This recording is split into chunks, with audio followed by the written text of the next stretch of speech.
Hello everyone, কেমন আছো সবাই? আশা করি সবাই ভালো আছো। আবার চলে এলাম একটা নতুন ভিডিও নিয়ে। কারা কারা এই শ্রাবণ মাসে সবুজ চুড়ি পরতে ভালোবাসো অবশ্যই কিন্তু আমাকে কমেন্ট করে জানিও। জানো তো, আমার না একদম চুড়ি পরতে ভালো লাগে না, কিন্তু কেন জানি না এই শ্রাবণ মাস আসলে এই সবুজ চুড়িগুলো পরতে আমার ভীষণ ভালো লাগে। জানো তো, এই 2-3 বছর আগেও না আমি ঠিক জানতাম না যে শ্রাবণ মাসে সবুজ চুড়ি পরতে হয় বা সবুজ চুড়ি পরলে কি হয়। এই পুরোটাই শেখা, পুরোটাই জানা সোশ্যাল মিডিয়া থেকে।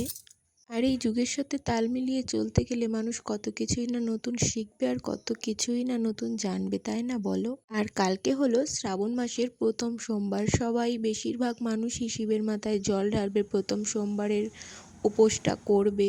এবার আমি এই উপোসটা এই বছর করতে পারছি না, আমার ভীষণই খারাপ লাগছে। আমি ঘরের পুজোই দিতে পারছি না, তো বাইরে উপোস কী করে করবো বলো? আশা করি এ বছরটা বাদ গেলেও পরের বছর থেকে হয়তো আমি এটা করতে পারবো বা করার চেষ্টা করব। যাই হোক, ওসব কথা বাদ দিই। চুড়ি পরেছি বলে যে হচ্ছে গিয়ে একবারে পায়ের ওপর পা তুলে বসে থাকবো, সেরকম তো আমাদের কপাল নয়।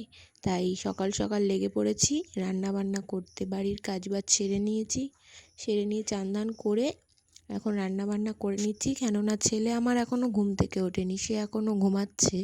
কেন জানি না এত বেলা পর্যন্ত ঘুমাচ্ছে আজকে। কালকে হয়তো রাতে ঘুম হয়নি ভালো, তাই জন্য এখনও ঘুম থেকে ওঠেনি। তাই তাড়াহুড়ো করে আমি রান্নাটা করে নিচ্ছি যে ও ঘুম থেকে উঠলেই ওর পেছনে অনেক কাজ করতে হবে আমাকে, তারপরে ওকে খাইয়ে দাইয়ে একবারে কাজ কমপ্লিট করে ফেলবো। জানো তো, সারাদিনে প্রত্যেকটা কাজ না যেমন তেমন, যদি না রান্না হয় তাহলে মনে হয় কি আমার বাড়ির কোনো কাজই হয়তো এখনও কমপ্লিট হয়নি। আমার খুব বিরক্ত লাগে রান্না করতে। আর বিরক্ত লাগবেই না বা কেন? যারা রান্না পারে তাদের রান্না করতে ভীষণ ভালো লাগে। আমি রান্নার রও জানি না, আমি যেটুকু পারি সেটুকু নিজেই ভালো মতন খেতে পারি না, জানি না আমার বাড়ির লোকগুলো কীভাবে আমার রান্নাগুলো খায়। 5টা বছর হয়ে গেল, এখনও ভালো মতন রান্না শিখতে পারলাম না। তাও যেটুকু পারি, যেটুকু শিখেছি পুরোটাই আমার হাজব্যান্ডের থেকে। কেননা সেই আমাকে হাতে ধরিয়ে ধরতে গেলে শিখিয়েছে। আমি বিয়ের আগে কোনো দিনও রান্নাঘরে ঢুকিইনি বা শেখার কোনো ইচ্ছেও ছিল না। মনে করছিলাম কি করছে তো মা, আবার কি, আমার কোনো দরকার নেই।